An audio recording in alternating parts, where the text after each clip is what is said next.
Hey guys, I did not get to do a preview after week one, a review of week one. I didn't do a preview of week two.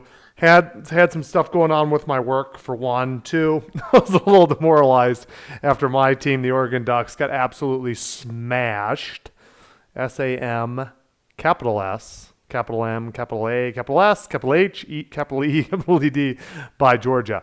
But after 2 weeks, I'm going to give a little overview of what I've seen so far this college football season. I am going to probably do a weekly or bi-weekly poll of who I think the top 10 teams are. Probably do a video, and I'll probably put it up on sportscast.net. Once again, check this out at the sportscast.net and sportscast1 on Twitter.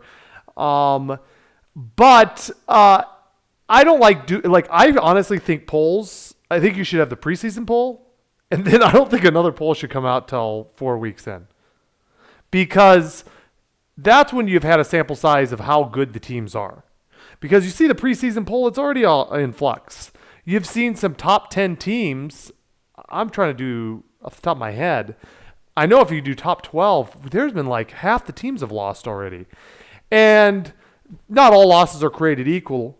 Utah, which was a top 10 team, came in a top 10 team, lost to Florida in the swamp, and Utah had the ball first and goal or second and goal with 20 seconds left and threw an interception. Basically, all they had to do was sit on the ball, and they probably would have kicked a field goal and it would have gone to overtime, and who knows how it turned out. Utah shouldn't drop far from going to Florida, losing such a close game in the swamp.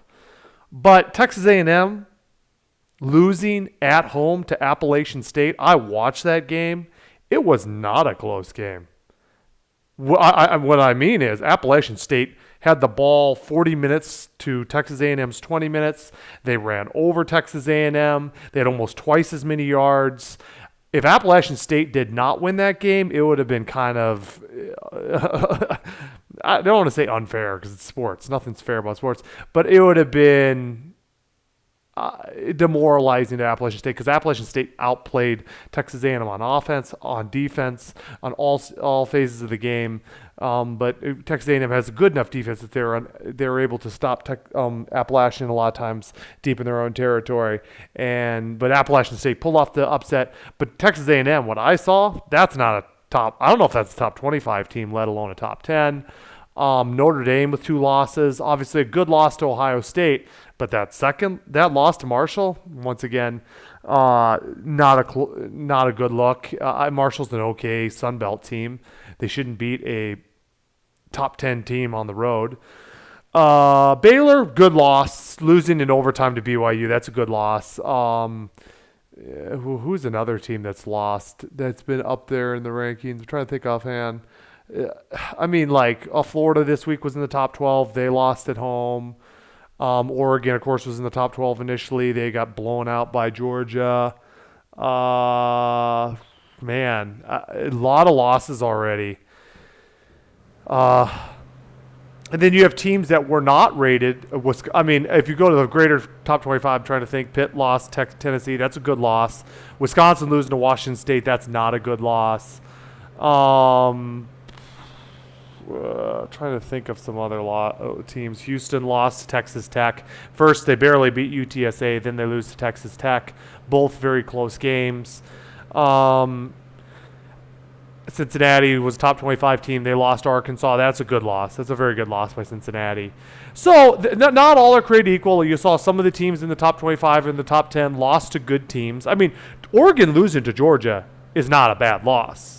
In Georgia, the number 1 team, the defending national champion, that's not a bad loss. Losing 49-3, that's a terrible loss.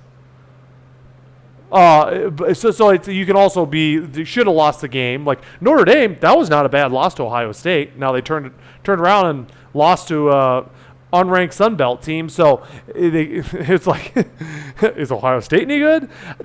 But that's what the thing. The first month of the season, you're going to see teams not look as good as they will later on. I'll be honest. Alabama got outplayed against Tennessee. Alabama got outplayed against Texas. If Texas just had a healthy quarterback, either the starter Ewers or the backup Card, I think they win that game. They had no healthy quarterback, and they had trouble scoring because of it.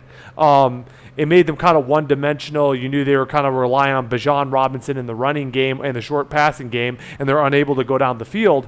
And it took away an important element they had the first couple series is where they were able to score 10 points pretty quickly on Alabama. If Quinn Ewers is in that game, Texas pulls off the upset. And Alabama, they didn't look very good. Their offensive line didn't block that well. Granted, Texas has some talented guys, and they came to play. Alabama could not get any separation from the wide receiver group. The running backs struggled to block also, and some key missed blocks by the running backs.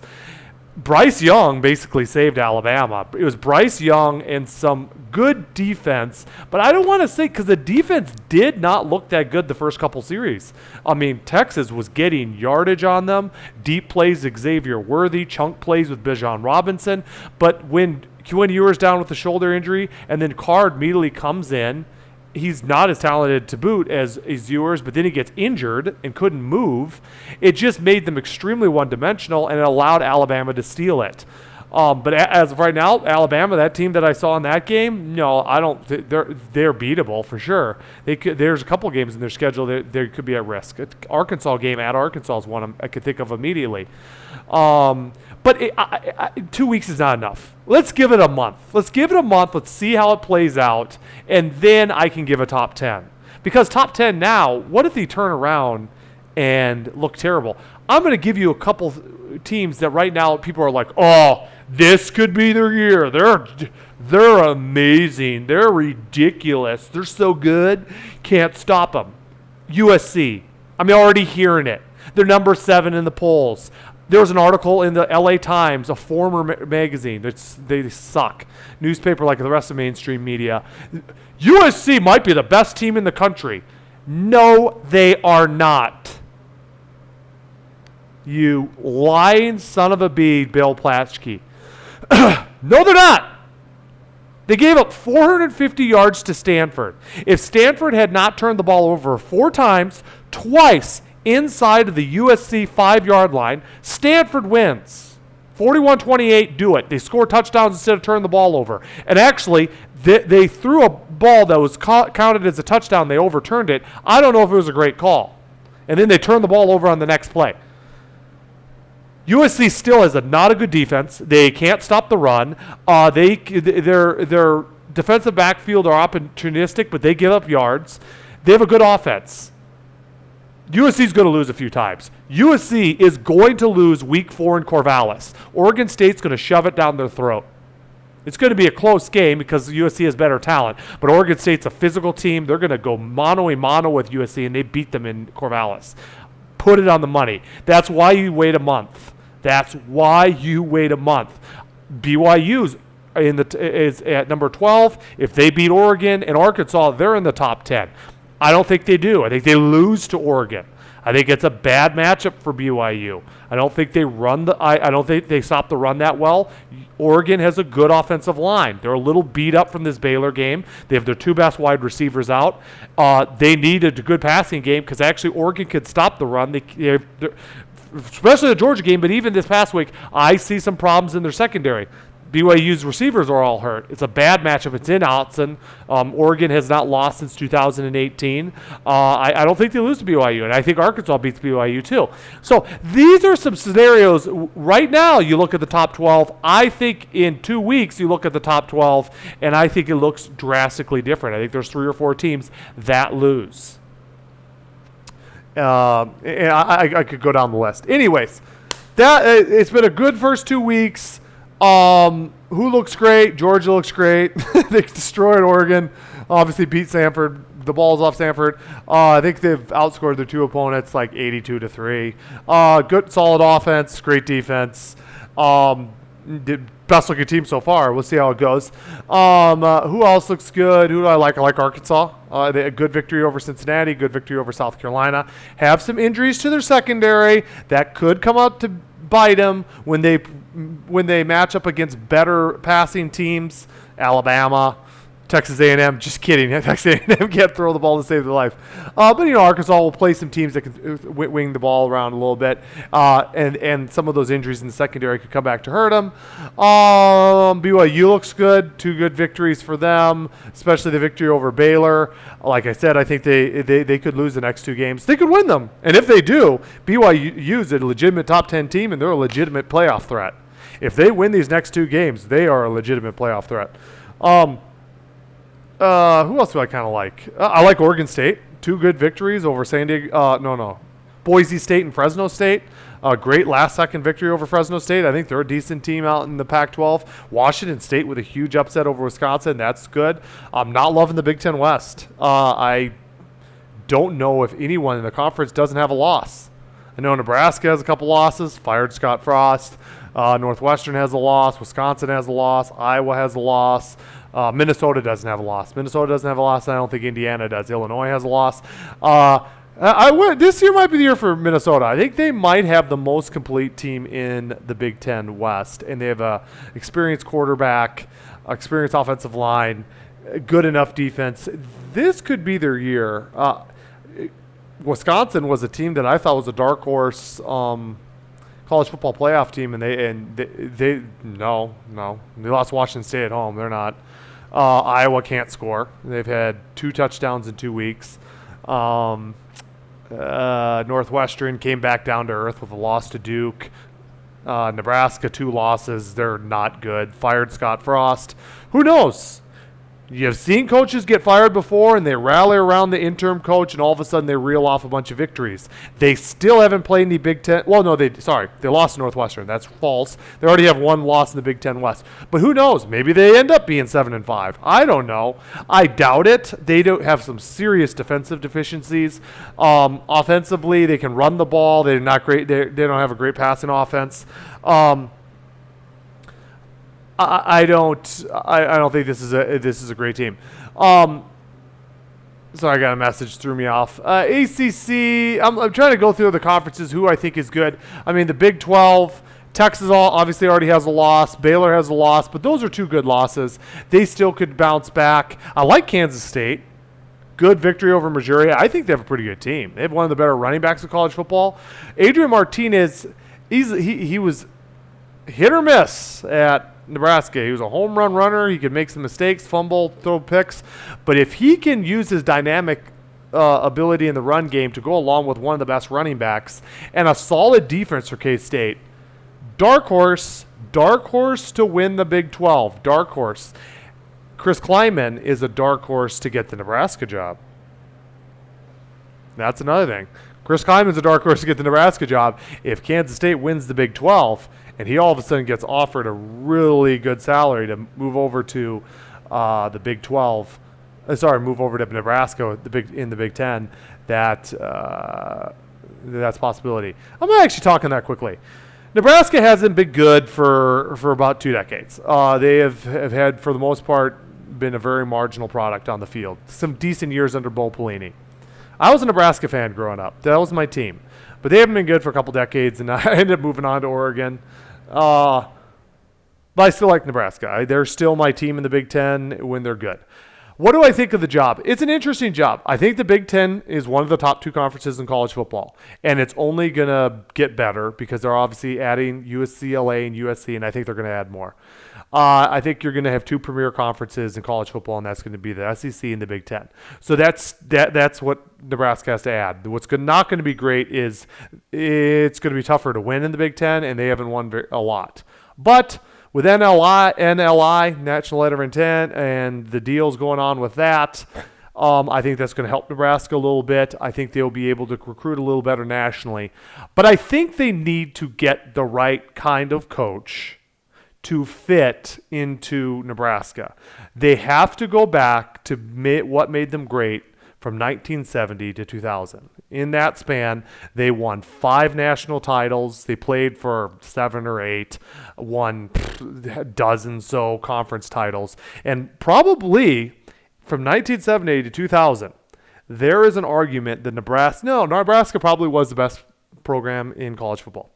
During that 30-year period, Nebraska probably 5 national titles. I know Florida State won a couple in there. Miami won 3 or 4. USC, I think, won a couple. Notre Dame won a couple in those periods. Oklahoma won a lot. It would be actually probably between Oklahoma and Nebraska. Oklahoma probably won about 5 during that period.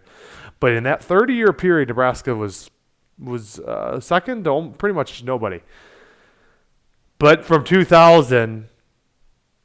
especially 2002, because they did make the national title in 2001. From 2002 to 2022, the last 20 years, they haven't won any conference titles. They haven't played for any national titles. They have only had a couple 10-win seasons. They are not even remotely. I don't even know if they're. I'd have to look at the data. I don't think they're anywhere near really a top 25 program on average in this period. They need to go back to what made Nebraska great. Physical, strong, hard-nosed defense, and they need a guy that kind of resembles that culture. I don't think if they try to go with some high-end recruiter, someone on that level of like, oh, we want this dynamic recruiter, this creative, innovative offense. I don't think that will work at Nebraska. They have tried different at Nebraska. They tried Bill Callahan, massive failure. Went back to Bo Pelini and I actually think he represented Nebraska better, and that's the best coach of the last 4. Pelini was by far the most successful. They actually won 9-10 games in a season. And then Riley was just a bad fit. And then even Frost, he kind of brought in this innovative offense, and what worked at UCF, the fast, quick, high-tempo, Chip Kelly type offense, didn't work in Nebraska. And I don't think it's going to. It's not going to. Nebraska needs to be like Wisconsin. They need to out-recruit Wisconsin. They need to get better offensive linemen from Wisconsin. And they need to be a hard-nosed, tough team that can get better people than the rest of their division, the Big Ten West, which they will, other than USC is probably going in, I'm assuming, into the Big Ten West. And I don't think Nebraska will get better people than USC. But they still could get more physical. They could be a more physical team than USC, and that could help narrow the talent advantage at the skill positions by having better interior offensive and defensive lines. Because as of right now, that's still a problem for USC. Yeah, I bashed on USC already. It's still a problem for USC. They're not good at the line of scrimmage, especially on defense. Who do I think, if I had to do 3 names, I would do guys that have that kind of fit culturally, like hard-nosed. They're going to play that kind of football. They probably maybe are in that Midwest footprint where they could actually recruit that area. And they've proven it. They've proven before where they can take a team and mold them and build a culture around that.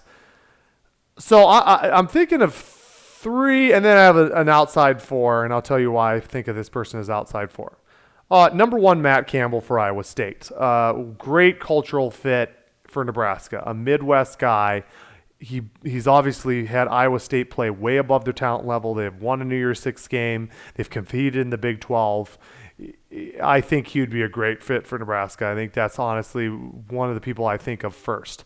Luke Fickell. He's done a great job at Cincinnati, led them to the college football playoff, a Midwest guy, played at Ohio State.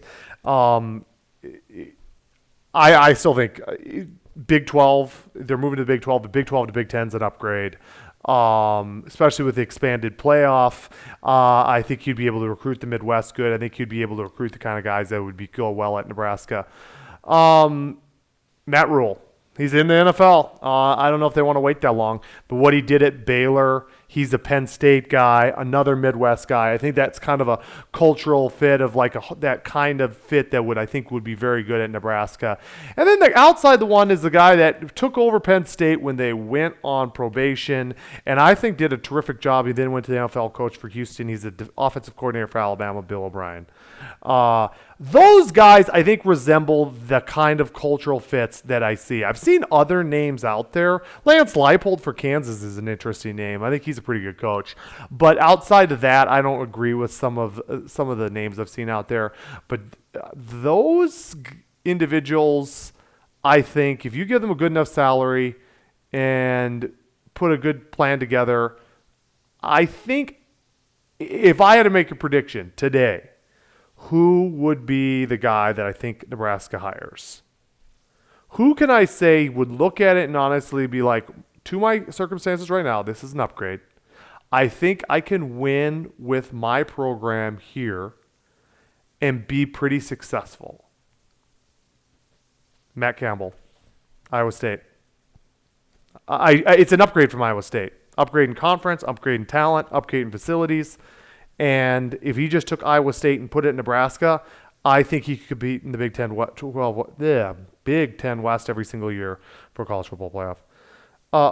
Big Ten, maybe for college football playoff. But let's go with compete in the Big Ten West, try to win that, and then win the Big Ten, and then compete for the playoff. Especially with expanded playoff, it's possible. I'd probably go Campbell first. The reason why I think Rule's because I think Rule might be done at North Carolina at Carolina Panthers. So, and that's a pretty good fit there. And I think you'd go to Nebraska.